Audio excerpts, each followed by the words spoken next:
Today, we're going to be talking about different forms of covert abuse, different forms of particularly semantic abuse. So, we're going to get into what is semantic abuse, but before we do that, we're going to actually talk about covert abuse. Like, what is covert abuse? How does it differ from other forms of abuse?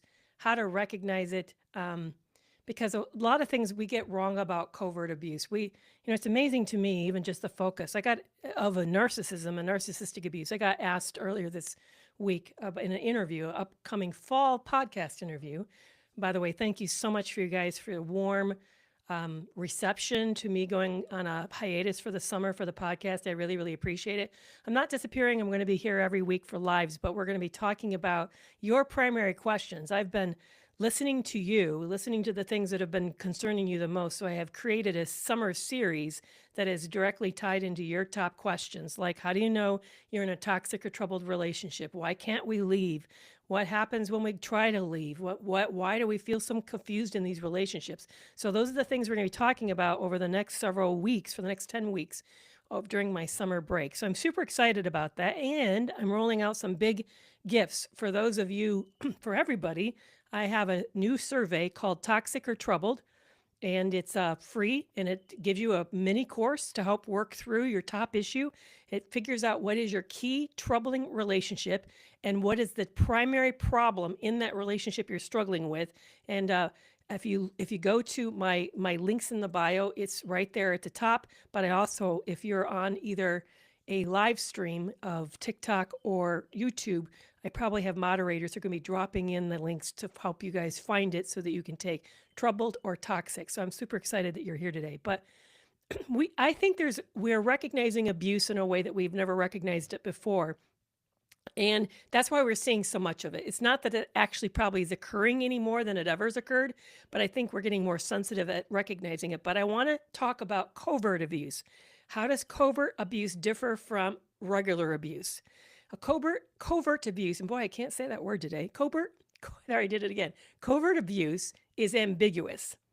It often is masked by plausible deniability, like, I was just joking. Can't you take a joke?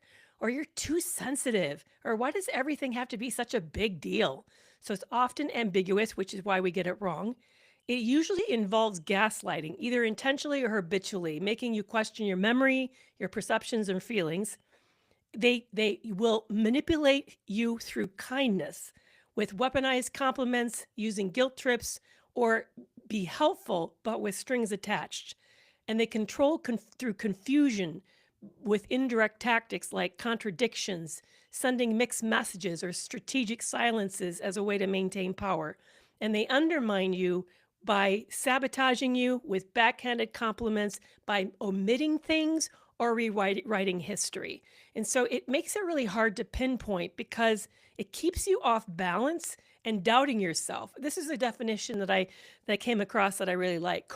Covert abuse is hidden and subtle form of psychological harm that's often difficult to detect or name. Unlike overt abuse, where there's threats, insults, or aggression are obvious, covert abuse operates under the radar, using manipulation, distortion, or passive-aggressive techniques to destabilize your sense of self and your reality. And it leaves you as a survivor feeling confused. So it often makes you doubt your perception because it doesn't look like abuse on the surface. So that leaves you feeling super confused when this is happening. So why is this so damaging? You'd think, well, it's all subtle. Maybe they are joking. Maybe it really was sarcasm that I don't like sarcasm. Maybe maybe I'm just like not more sure of myself and I lack self-confidence. Well, what happens with covert abuse is that over time, it erodes your self-trust. It's very hard to name and prove, making you more isolated and feeling less trusting of other people. It fosters chronic cognitive dissonance where the abuser then maintains the charming public image while you feel dysregulated and destabilized. And you feel ashamed because you just don't really have the proof for why you're reacting so strongly over what seemingly looks like a lot of nothing. So I recently came across in one of, it was a TikTok, and I wish I'd saved it because it was powerful. It had to do with dry begging. Have you guys ever heard of dry begging? You heard me right. DRY, dry begging, like a handout, looking for a handout. So I want to list a whole bunch of examples of covert tactics, and including dry begging, because I thought that was so fascinating. And then when we get into the rest of today's live, we're going to really focus a lot on semantic abuse, the second one that I coined the term of recently. I want to really do a deep dive into semantic abuse, how the twisting of language in order to maintain control to confuse you. But we're also going to, right now, I'm going to just run through this massive list of covert abuse. And for those of you who are new to me, I'm so glad you're here today. I'm Dr. Kerry McAvoy. I'm a retired psychologist with over 25 years of counseling experience. And I have really made abuse my primary focus. I find there's a passion for me for us to have healthier, safer relationships. And I really want it to begin with me and you, for us to be able to keep ourselves safer, but also to know how to pick people who are safer, and also what to do when we encounter abuse. Because, between you and I, we're not going to move into a world that's not going to have abusers or not have people who are dysregulated and hurtful. Because I don't think everybody means to be abusive. Everybody at one time or another. In fact, this week I ended up having a conflict with a friend, and I probably, in her eyes, in that moment, seemed abusive. What I was feeling was very dysregulated and flooded. And her experience of me was that I was way too much, and I probably extremely destabilized her. So we'll all go through periods in which we're not the best friend in the world, and that we ourselves are out of control or feeling a little overwhelmed.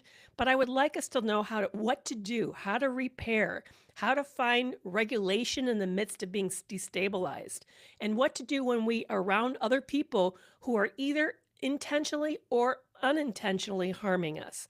So I'm so glad that you're here today. And as I mentioned, I've got some freebies for you that I really would love to have you take advantage of them.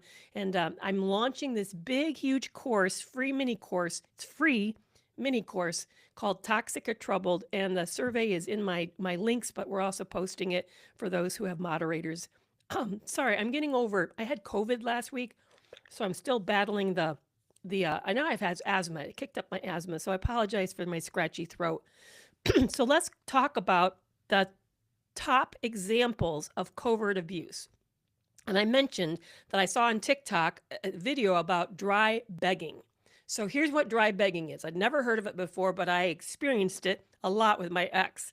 That is hinting at wants or needs without directly asking, like, it must be so nice to afford things like that, when they want you to offer money or help. Or what my ex used to do is he would drag me into the Rolex store. I know, Rolex. He'd drag me into a Rolex store and say, I know that we can't afford it, but I really love that watch. And he'd pick out the watch that he wanted. And I'm thinking, dude, I'm not buying this watch for you. Incidentally, this is a guy for Christmas. He actually, for Christmas one time, re-gifted one of his other lovers gave him to me. Yeah. So cheap. This guy was cheap. Whereas, he was asking for Rolexes and it would tell me what kind of car he wanted to drive. He really liked Cadillacs. He had a thing for black Cadillacs, SUVs. So he would kind of do a lot of dry begging, which is hinting at something that you want, but you never come out and ask. Why it's abusive is it because it's manipulating your empathy while avoiding any kind of responsibility or accountability, because you're being pressured to read between the lines and offer something that you weren't even actually asked for. And it also allows them deniability. They can say, I never said I wanted that. I just said I liked it. So it gives them this sense of being able to get off the hook and claiming they never put pressure on you. But listen, you know that there's pressure. You feel the pressure. So that's one form of covert abuse. And we're going to go through 9 of them. Now, that doesn't mean they're just 9 forms. It just means there's 9 common forms that we're going to talk about, we're going to mention today. And then we're going to really hone in a lot on semantic abuse, because that's what I want today to be about. I want to really explain what I have come to see as a form of abuse that we're all experiencing, but we've never had a terminology to talk about it. So I want to get into a deep dive on what it is. I also want to give you some practical examples of how it shows up in our relationships. And then I want to end today with talking about what to do if you're encountering a semantic abuse in a particular situation. How do you get out of it? How do you extricate yourself? And if you stick around to the end of today, for the last 45 minutes, I go to till 5 o'clock, I will take your questions on whatever it is that you want to talk about today.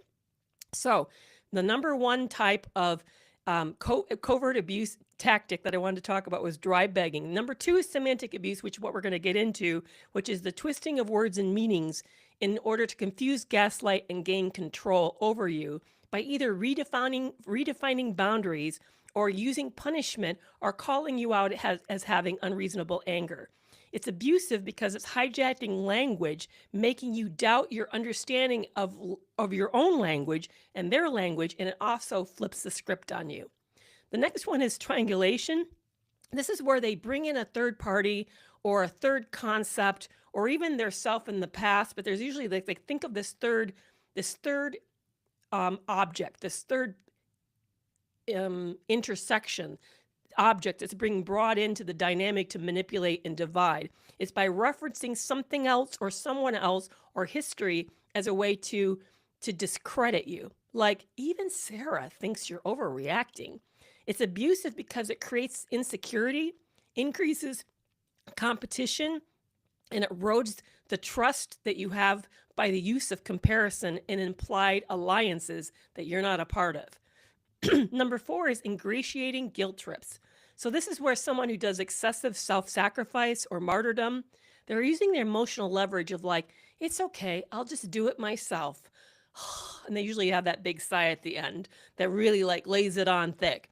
It's abusive because it's using shame to pull you into compliance by making you the bad guy for having needs or by setting some kind of boundary. Number 5 is strategic silences or selective withholding. This is withholding of affection or attention or information as punishment by saying, I'm fine, when clearly they're not fine and they're being cold and punishing on purpose. This forces the other person into guessing and self-blame, and it reinforces the power inequity between you and the other person. Number 6 is feigned confusion or misunderstanding. That's pretending not to understand what your boundary is or what your request is or your feedback. Like, wait, what do you mean by that? Or, I was just being honest. It's abusive because it delays resolution and frustrates you into silence, and it avoids accountability. Number 7 is false equivalence or moral referencing, or moral reframing. It's comparing unlike things to excuse harmful behavior. Like, well, you lied once, so how can you be upset now that I've cheated? It's abusive because it collapses distinctions, hijacks the moral authority, and silences your legitimate concern. Then there's performative empathy. This is mimicking concern or insight without any actual follow-through. Like, I know I really hurt you, but I'm working on it, as a way to show that supposedly you care, but you actually, there's no real change and no care. By the way, I saw this so often. Like, I have never worked so hard to address my sex addiction while actively cheating. So it's like, I know I hurt you, but I'm working on it. I've never tried harder. It's abusive because it's pacifying confrontation while preserving the abusive pattern, and it keeps you hopeful and stuck. And then number 9 is charm as cover. It's being especially nice or generous at strategic moments right after hurting you or when you start to pull away. Here's how I saw it in my relationship. We would go to couples counseling, have a really nasty, painful interaction, like a really confrontational, and then he would pause outside our therapist's window because we had to walk to the car, where he know that strategically she would see him and see us as she sat at her desk, and then give me a big hug and a kiss. Like, everything's good now. Like, she fixed us by having that counseling session. It's abusive because it disrupts your clarity, it blurs the abuse, and it creates cognitive dissonance. So those are some covert tactics to watch out for. I would love to know which of these you've experienced. Maybe you'd like to see me provide more content around it because it's something maybe you've never heard before and it's new to you. So consider letting me know what you think of these. You can even drop me a comment. And be aware, by the way, that I am having a new segment this fall when I resume the podcast on August 18th, and I'm taking your questions and doing a segment that's just about you called Fan Mail. So if you guys will either email me or list a comment and say, hey, will you address this in Fan Mail? I would love to have a running list of things that you guys have questions about and would like to learn more about. So we're now going to move more in depth about semantic abuse. How I picked up on this, and I've experienced it off and on in my life, But recently I had a relationship that was just filled with this, and it left me feeling constantly off balance, like feeling like I was always doing things wrong and getting it wrong. It felt like the meaning of the words were like a goalpost that was constantly moving on me, and that I could never feel like I had an understanding between myself and this other person. And we ended up starting to argue about definitions and redefining boundaries instead of just dealing with the issue. It just started like moving all over in it, and I started to feel crazy. Honestly, it made me feel really bad about myself. Like I felt like I wasn't a psychologist. It's like, how can I have spent my whole life understanding about people and relationship and how the use of language to express connection with other people, and now I feel like I don't even know what I mean when I say it. So that got me to kind of talking to ChatGPT and really exploring this. And ChatGPT actually is the one that named it. I didn't come up with the term, it came up with the term, but I love it. Semantic abuse. So, what is semantic abuse? Semantic abuse is a form of covert psychological abuse where the abuser manipulates the meaning of words or concepts to distort reality, avoid accountability, and control the narrative. It's a language based form of gaslighting. So instead of arguing facts, you're arguing definitions. You're redefining your boundaries as you abandon your own self protection. And so you end up seeing yourself as being cruel because you're not getting it, and they start to see themselves as being overly honest. What they often will do is they'll weaponize language, often moral language or intellectual jargon, in order to twist the truth in their favor. So I wanna define it again. It's where what happens is there's a redefinition of the story or the narrative, and the abuser twists the meaning of the key words or the key events or intentions to recast themselves as the victim or the moral authority. Like, you're not setting a boundary, you're being abusive to me. See how that recasts the situation? You say, I don't want to talk about this anymore. Well, now that's not a boundary, that's abuse. You're abusing me by not talking about it. The second thing it does, it uses the agenda for protection and for power. So these redefinitions aren't accidental. They're actually serving a purpose. The goal is to protect the abuser's power while avoiding consequences. For example, they'll call your discomfort or your floundering as emotional immaturity in order for them to avoid the responsibility of the way that they're twisting things. It's not that they've twisted something, it's that you've misunderstood it. So they'll twist that agenda and then make it about you instead of calling it about their effort to protect themselves. What they're doing is they're either concealing something, like trying to avoid exposure, or they're trying to maintain power. So it helps them hide their harmful behavior or their lack of control over the situation by sidestepping the truth and shifting the blame. Like, I didn't lie, I just didn't want to overwhelm you with all the details. And what it does to you is it destabilizes your confidence in your own sense of reality. So in time, you start to distrust your ability to know what you think actually happened and what words mean and how, like, I started to I got so insecure in this situation that I even started questioning how I wrote letters. Like, was I saying it clearly? Did I think of every possible caveat? Because if I didn't, then it's going to be implied that I missed some key piece that was going to come back and hit me in some bad way. So I started to feel increasingly shaky and insecure in myself. So it starts to leave you feeling foggy, off balance, and completely dependent. That's what happened. I became completely dependent on the other person's clarification.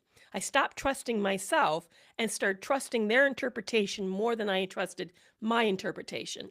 Now, I know that I've just gave you a whole lot of abstract concepts that maybe feel murky. So I want to give you some practical examples of how this can show up in different types of conversations. So I have 14 different ways in which this shows up in conversations. So here's one. It's redefining boundaries as abuse. Like, you're not talking to me, so you're punishing me with silence. When really maybe you're silent because you don't know what to say. Maybe you're silent because you feel they've just called you out on something else and you're feeling so shut down, you don't even feel safe to say another thing, so you just say nothing at all. So here's another example. So now I'm not supposed to even have feelings. Do you see how you say, please don't do this to me, it's hurting me? And then they'll come back, well, now I'm not allowed to have feelings. No, I'm asking you not to say those nasty things to me. That was hurtful. So what happens in these situations is that boundaries get twisted into perceived acts of cruelty or abandonment when actually that wasn't your intention at all. So your original intention may have been just to stick up for yourself. Or maybe your original intention was just not to make it worse. So you got quiet in response to the situation. And now you're being called out as being cruel or abandoning just because you've gotten careful or insecure. So that's number one, redefining boundaries as abuse. Number two is moral language hijacking. So what happens here is that therapy or spiritual language gets misused to shame you into submission. Like, if you are a really kind person, you'd forgive me. And you're thinking, yeah, but you just cheated on me. And I don't know if I can ever trust you again. And I'm now being pushed to forgive you so that we can just sort of move on as if it never happened. So that's one example. Or, I thought you believed in unconditional love.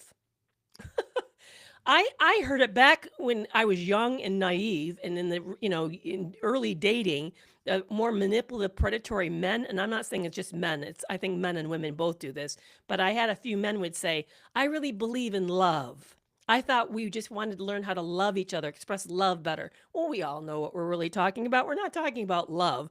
This person's looking for some kind of something else, something very casual. But see how the therapy or the spiritual language gets hijacked into shaming you into submission? Number three is minimizing harm through euphemism. Like, for example, abuse is logistically softened to sound acceptable or even virtuous. Like, it wasn't lying. I was just trying not to I was just bending the truth to protect you. Or what I heard, and my ex said to me, I thought that if what you didn't know wouldn't hurt you. Like, of course it will hurt me. What you're doing is actively hurting me. And it doesn't matter if I know or don't know, I'm still being harmed. Another example of this is, I didn't yell, I just raised my voice because I care so much. So think about how they're minimizing the harm by using some form of a euphemism, some sort of a slang as a way to talk about it. But really, it's a hurtful thing. And it's also it's recasting you as being overreactive or not sensitive, or, in other words, it puts them in the more one-up position. They're better than you in that moment. Number four is recasting criticism as honesty. Like, they're disguising the cruelty. They're trying to be cruel, but they're disguising it with integrity in order to deflect responsibility. Like, I'm just being honest. You're too sensitive. Or, you said you wanted the truth, but when I give it, you get mad.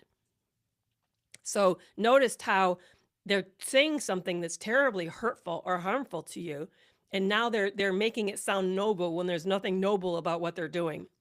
Number five is they're inverting the victim and the perpetrator's role. So you confront them. This is a common one, guys, and we got to watch out that we don't do it to each other.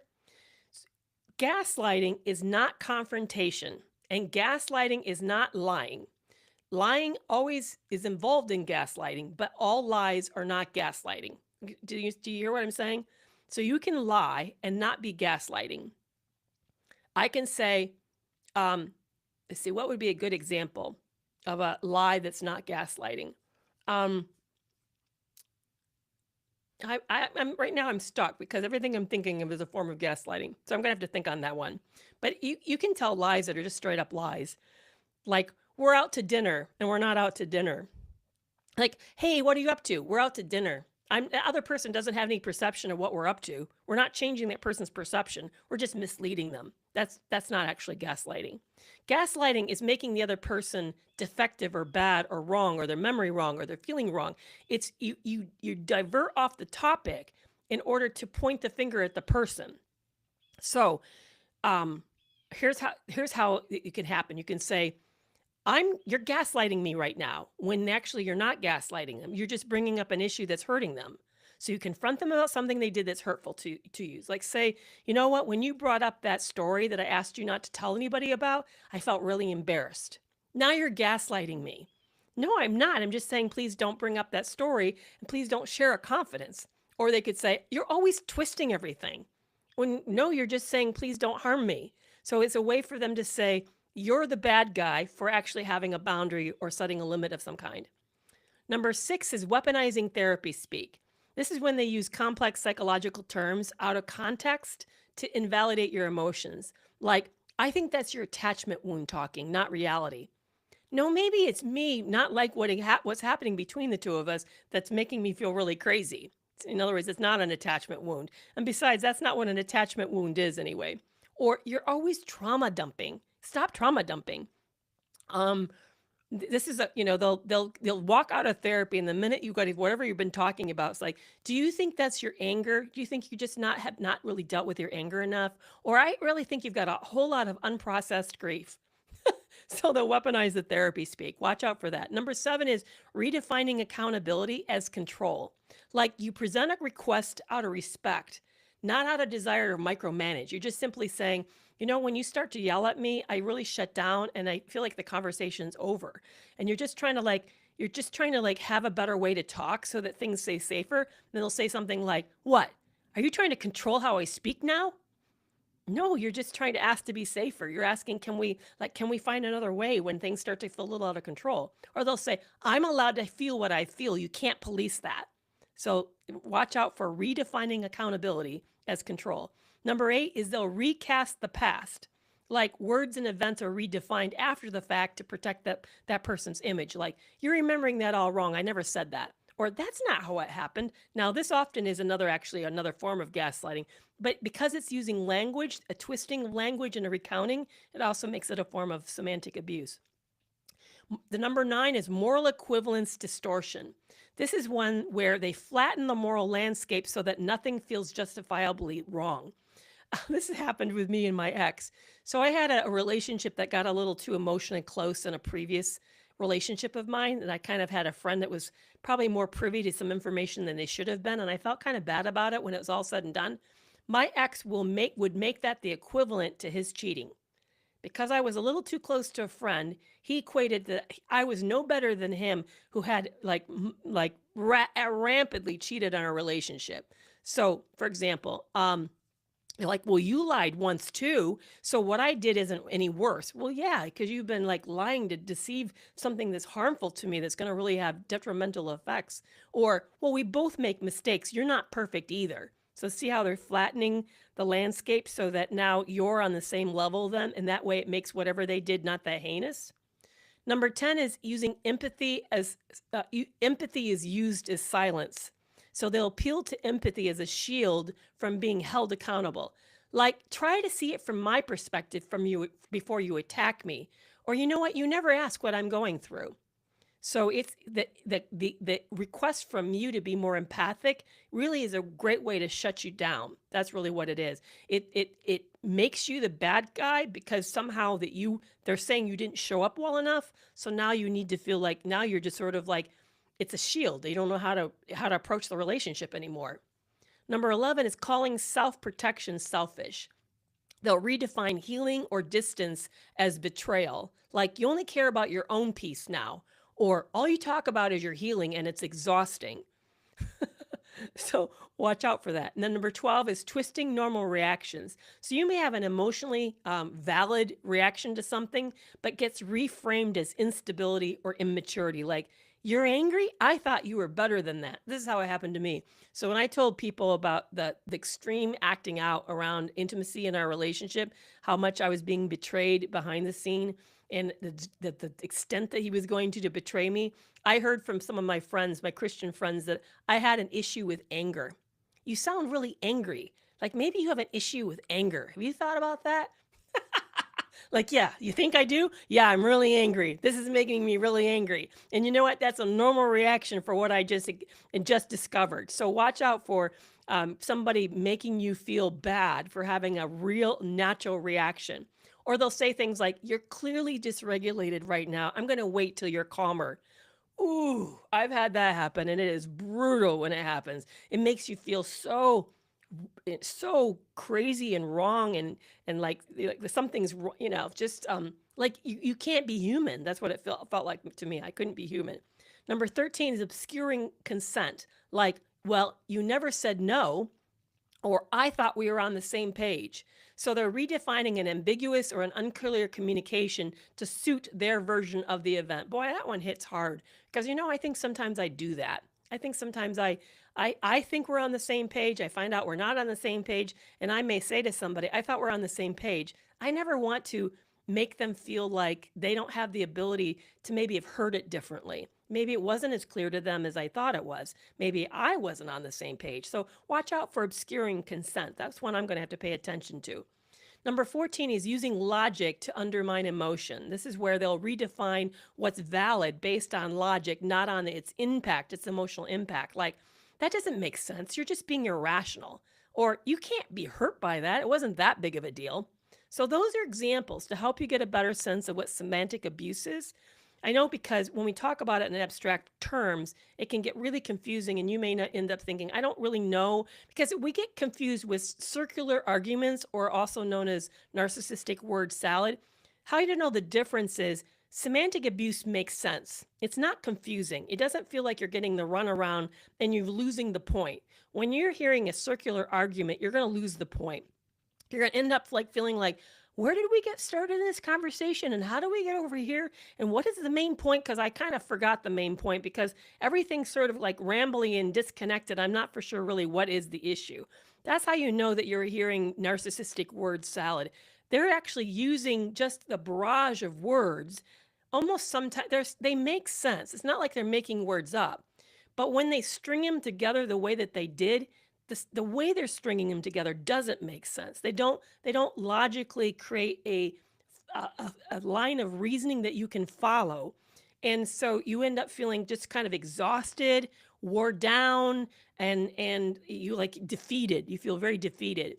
With semantic abuse, it ends up feeling like you don't know what was originally where you started. The language is being twisted, the meaning is being twisted, and it's now making you feel like you're the one in which who's not clear, and it makes you feel very, very confused. So I want to give an example.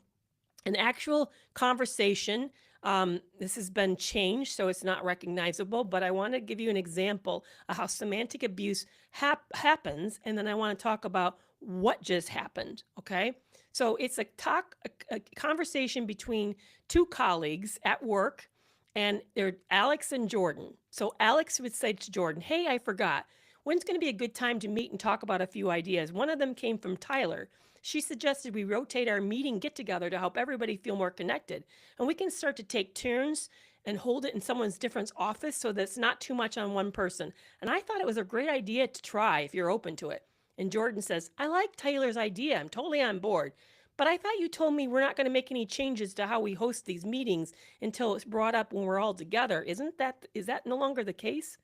And Alex says, well, I only mentioned it because Taylor and I had a quick chat and we were getting ready for an upcoming meeting. And so they raised the issue as a way to approve things.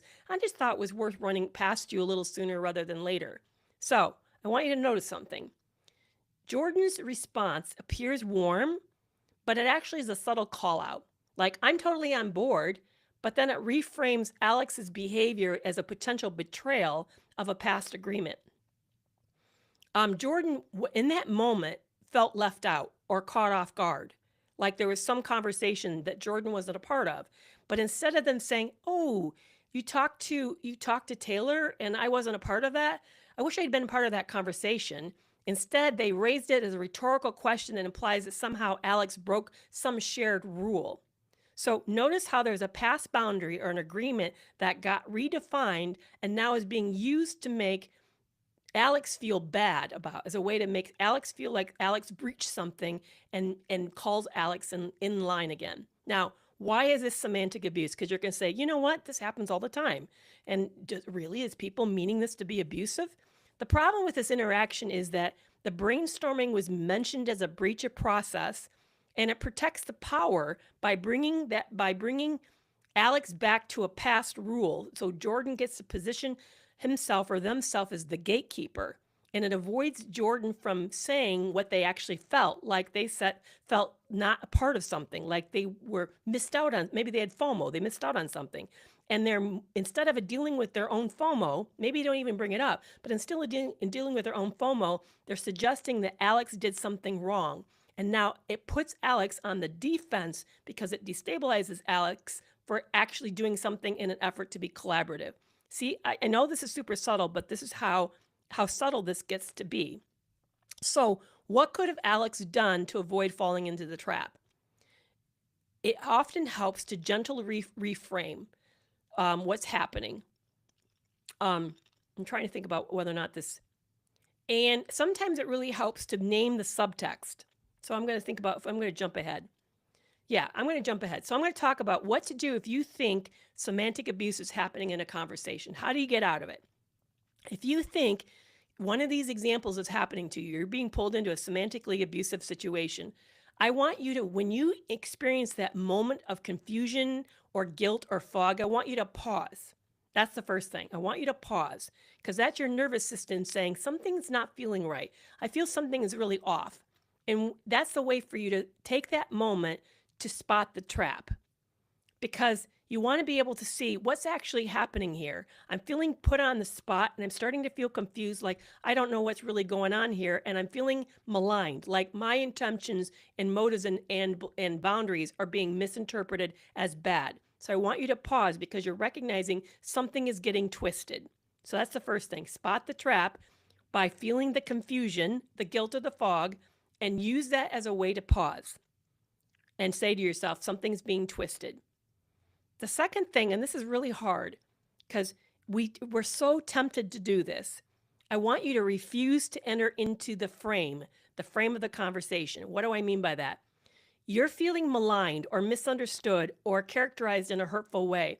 Your first reaction is going to be to defend, because you want to reject what they're stating. You want to reject the premise. But instead of defending, I want you to acknowledge the topic without validating the distortion. I know that's really hard. Acknowledge the topic, but don't validate the distortion. I want you to also stay anchored in the clarity and the collaborative intention that you're approaching this relationship. So this might be like, that's a good question. I wasn't actually suggesting a change. I was just passing along a spoken thought. That's back to the Alex Jordan situation. I just thought it was worth exploring together. So what this does is it affirms your integrity, it sidesteps the trap of defensiveness, and it redirects the conversation back to the shared purpose, not to the person's individual effort to control. So refuse to enter the frame. The third thing is I want you to name the process over the motive. Now, you may not always need to do this. You only need to do this if it continues to repeat. It continues. If it repeats or if it escalates, then you want to name the process.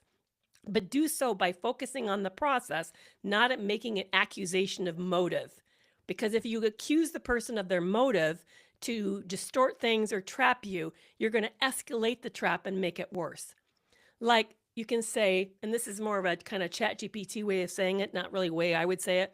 Sometimes I notice our conversations start to feel like I broke some agreement between two of us when I'm just really trying to share ideas. And I'd like to have us I'd like us to just agree that we're not trying to get into rule discussions every single time. Now, that would be really hard to do, but that's only if there's an escalation or a repetition, then you may want to try to do this. But I want to tell you, it's going to feel vulnerable to do this, but what it does do is it reclaims the emotional tone while naming the impact, not the intent. In other words, you're not accusing the other person of anything. You're still keeping it in your own lane and still speaking about your own emotional experience. You're not saying you're hijacking this conversation, and every time I talk to you, you make it about some rules and how I'm breaking the rules. See, that would be naming the intent. You're not naming the intent. Number 4, I want you to validate yourself. This is what you do internally, because when this happens, you're going to feel a lot of confusion. You're going to maybe be plagued by self-doubt. You're going to maybe feel some guilt, because there's an emotional consequence to semantic abuse that makes you feel bad. I feel it. I'm autistic and I sometimes have problems with social cues, and I misspeak all the time. You guys pick up, I'm sure you hear me do it all the time. I recently made a video about algorithmic bias amplification, and I said I didn't say amplification. I used another word instead. And I didn't catch it until I listened back and I realized I said it wrong. And often that's the way for me. I often don't know I'm misspeaking until I hear myself, because I don't hear myself speaking. It's really kind of weird. But anyway, so you're going to feel some guilt and confusion and a lot of self-doubt. But I want you to know that that's the point of semantic abuse. It keeps you destabilized. It keeps you off balance. So I want you to remind yourself, I know that I was being collaborative. I know that I was not trying to ask an unfair question. I know I wasn't trying to move the boundary. I know I wasn't trying to be cruel to that person. So I want you to remind yourself of your intention and validate yourself in that moment. And if you're around somebody who's a repeat offender with boundaries like this, around semantic abuse where it's really chronic, and especially if you're in a leadership position and they're just sort of really pushing you a lot, you may need to put a container around that communication. Like you may need to only communicate with them in a meeting when there's a recording going on so that you can go back and validate what actually happened. Those are the moments where I recommend taking notes and sending them back out so there's an agreement of what was said and what was established. But if it's with a friend, you may really need to reconsider if this is a relationship that you want to keep, because this is not a safe person. This is a person who needs to always keep the upper hand and is willing to use language as a way to keep you destabilized and off balance, a way to make you always feel like you're not good enough, or you're always the bad person, the mean person in the relationship. Thank you so much for you guys for letting me talk about this today, about semantic abuse. I now want to take your questions and hear what your primary concerns and issues are. So I'm going to be watching everywhere for what you guys have been saying. I haven't been able to see it, so I don't know what you guys have been saying, but I'm now watching the feedback. Oh, thank you so much, Amanda. I appreciate that. It was helpful. So Fairy Mob Mother. Oh, Fairy Mob Mother, I love and I love the flag. I feel kind of stupid. Is that a Italy flag or a Mexico flag? You're asking, why do some people talk to other people about the issue instead of talking directly to the person? That is, what you're experiencing is a form of triangulation. Oh, it's Italy. Well, welcome. I'm glad. I thought it was Italy. I just didn't want to look kind of stupid. But sometimes the way we do that is a form of triangulation. It's really, it's an indirect passive aggressive way to deal with a conflict without dealing with it directly. So they'll go to somebody else in hopes that person will go to you and communicate the issue without ever having to bring it to light, so that it gets addressed, but they don't look like the bad guy for addressing it with you. And the way to stop that is this: for the person who's been gone to talk to about, if they do come to you and say, well, so-and-so has an issue with you, you could say, yeah, and I hope so-and-so talks to me about that. So just shut it down. And if that original person never gets the courage to go to you directly and bring it up to you and say, hey, I have an issue with you, then in my opinion, it's not an issue because they've never told you it's an issue. Even though you know it is because they're going around about, I want you to, in a way, see it as sort of a wall. It's only an issue until they bring it to you and bring it to the light. And if they don't do that, that's on them. That makes it their problem, not a you problem. So Cheyenne wants to know, why do they say I don't remember or I forgot, I don't know? Well, that's another form of, it's a great way to avoid responsibility by just claiming poor memory. You know, we talk about weaponized incompetence, like, well, I don't know how to do it, so I can't do it. I would say that's like weaponized memory. I don't know if that's such a term, but it's a really great way of just avoiding the issue. Yes, selective memory. It's a really great way of avoiding the issue by just opting out. If you play dumb or play helpless, you literally can't be called to light on something because there's nothing to call you on. It's another really great passive aggressive way to avoid the issue. Oh, hi, Teresa. So good to see you. Yeah, it's really hard to know when somebody's doing that to you. Yeah, I have poor memory and I'm accused of intentionally playing dumb. If you legitimately have poor memory, I think that to me is the accusation that somehow you're doing this on purpose is another form of abuse, by the way. That's another passive aggressive or covert tactic. It's to say that you somehow should exceed your ability when you don't have the ability. That's a way for them to then say they don't have to remember that you struggle or not to care about your struggle. And what they're doing is they're making it you. They're making you being deliberate. They're casting you into the bad guy. Now think about this. Abuse, one form of abuse is to reverse the role of the victim and the offender. So when you become the offender for having whatever, even a disability, think of that flipping is a form that you're experiencing abuse. Okay, you got a question? You want me to scroll up? I see that. How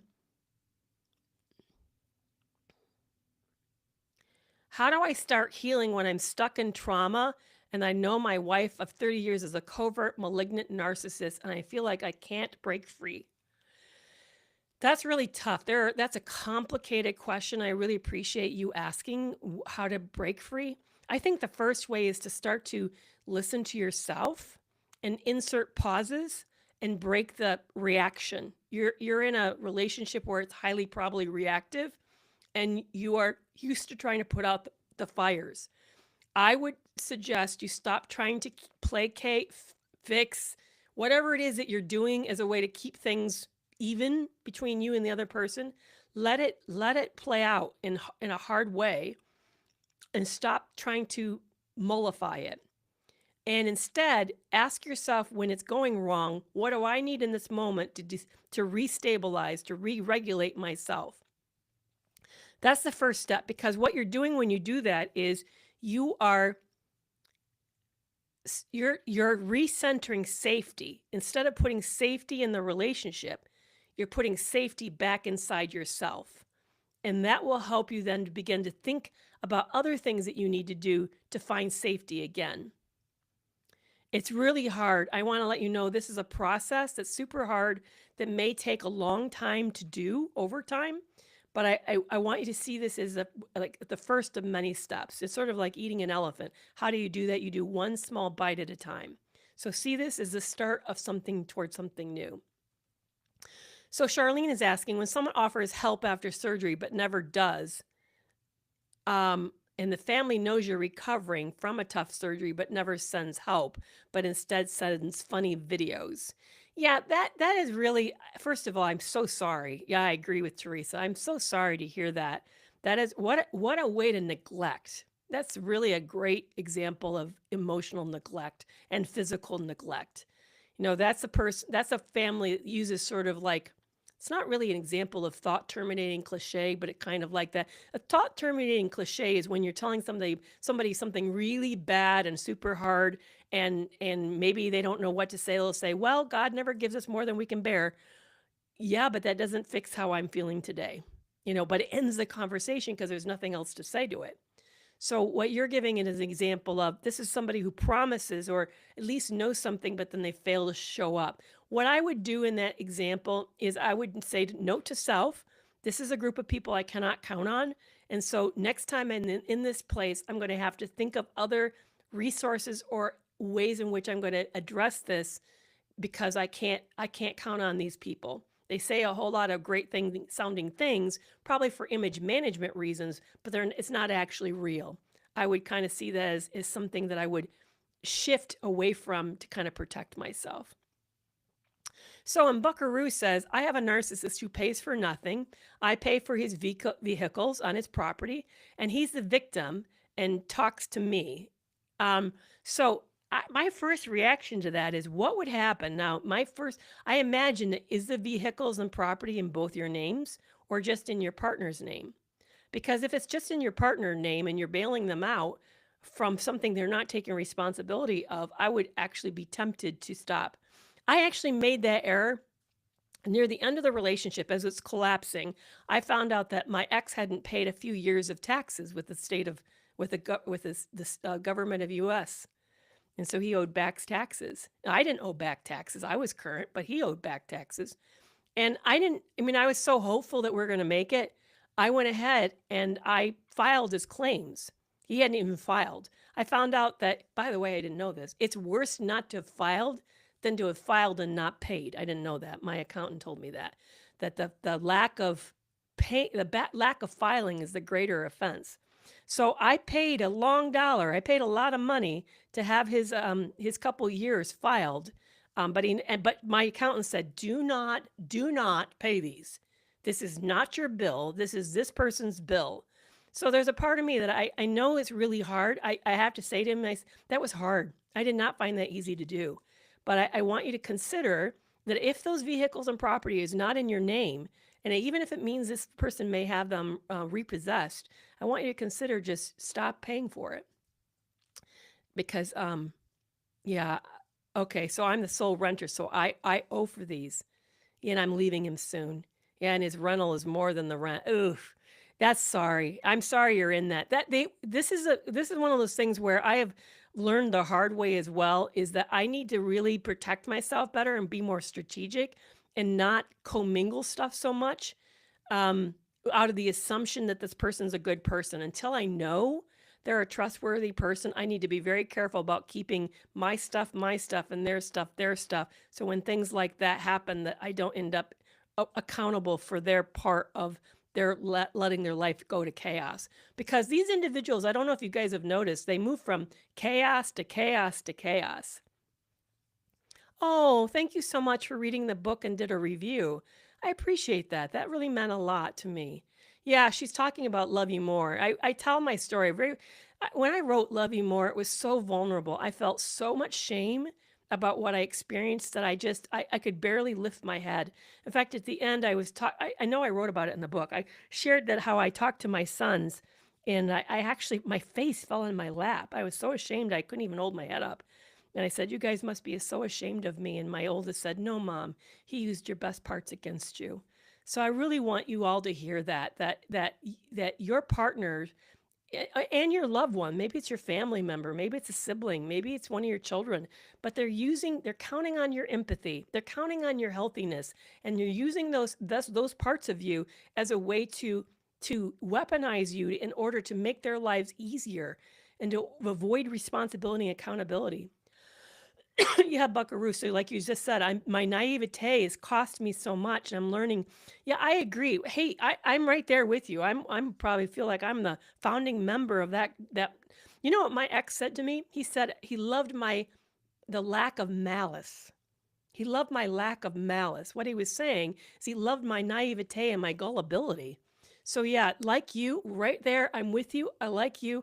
I'm learning that in those moments, I'm thinking back to when I was setting up that company and having to decide what position he held and how much position he held with the company. I should have never made it 50-50. He contributed no capital. I should have never made it 50-50. I should have made it 99% to 1. That was the truth. He had I couldn't put no percent. I couldn't say 0. I should have made 99% to 1. But can you imagine how hard that would have felt to somebody who said, "I love you. I love you with my whole heart and I want us to make it together. But by the way, that new company we're starting together, I'm going to hold on to 99% and you get to only have 1%." I just didn't know how to do that. It felt so cruel and mean that I couldn't. So these days I'm realizing that for my safety, I need to really do that. I need to, like, in those moments, remember this person hasn't earned that kind of trust yet. It really has not. I'm glad, okay, it's feeling this is a good conversation. This has been helpful. I'm going to go back and look at another. Can I describe, this is what Graceful Oaks is asking, can I describe what a vulnerable or a narcissist or malignant narcissist would be like? My husband's very condescending to everybody and he's antisocial. And I'm wondering if he falls into the malignant category. That's a great question. So I see that there is like maybe 5 subtypes. It depends on who you're talking to, what type of narcissist, how they describe them. Dr. Ramani has her list. I'm sure Sam Bankman has his list. There's really not a agreed upon psychiatric or psychological association agreement of subtypes. So please know that. These are just sort of, people try to put them into buckets. I guess that's the best way to think of it. So a malignant narcissist to me is a person who has a lot of psychopathy. So I don't know if you've watched the show, I'm blocking on the name. It's not Billions. It's on HBO. It's about the family with the family tycoon. Do you guys know what I'm talking about? And it was all about the business of this multimedia family. And the top guy, Logan Hunter, no, Logan, what was his name? He is a great example of a malignant narcissist. Cruel, demeaning, abusive, aggressively abusive. Yeah, Succession. Thank you. That was it. Succession. So Logan is a great example of a malignant narcissist.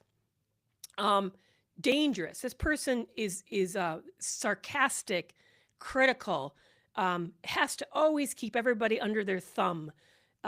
Just is wants everybody to feel like just a pile of poop all the time, constantly. They're not above twisting things and redefining things in their best interest, and they're not above maligning you in order to get their way. So it's a psychopath is a little different. A psychopath isn't always vocal and isn't always like out there. They're not always highly narcissistic. They can have a lot of narcissistic traits. They definitely feel superior and entitled, but they may not be aggressive about it. They may be secretly plotting your demise, whereas a malignant narcissist often just is highly destructive. And everybody and everything around them pays the penalty for getting anywhere near or close to them. So just think of this highly abusive, destructive, demeaning, cruel, arrogant, superior person who will do whatever it takes for them to be on top. A covert or a vulnerable narcissist is really actually very hard to spot. That's why we see them as more dangerous, because we don't see them coming. We often miss it. That's the person who tends to either be the biggest victim or the biggest martyr in the room. A good example in succession, just to keep on the same show, is Tom. So that was, I'm trying to remember her name's husband. He's the one that was always sucking up to everybody and trying to fawn and placate, but quietly working the angles towards his advantage. But they also will be the biggest martyr. So you're always like what they do for you or how nobody ever appreciates them. Or they'll be kind of like a sad sack. Like life is never good. I think of Eeyore. I know people don't like me using Eeyore because people love Eeyore. But Eeyore is a great example of a vulnerable narcissist. Everything's wrong. It always rains on him. And it's always the worst day. And everybody else. But think of it this way. All the narcissists they always have a root of jealousy. There's always this root of competitiveness. But they twist how they do it. So the malignant does it by writing everybody down and being hypercritical and just it leaves a destructive path in their relationships. Whereas a vulnerable narcissist is using their victimhood and their resentment over how everything goes wrong and fails for them as to make themselves the largest in the room. But it's the same dynamic. It's just the inverse of the dynamic. I know we do love Eeyore. But Eeyore is a covert narcissist. I hate to tell you that. Eeyore is a covert narcissist. But I do love Eeyore. I just wouldn't want to be in a relationship with Eeyore. Yeah, Becky says, this is a great question, Becky. Thank you for bringing it up. And I'm going to use this as my last question. And by the way, guys, make sure you check out the Toxic or Troubled survey to find out how your relationship is faring and to get a real help. It will take you to a mini course, a free mini course.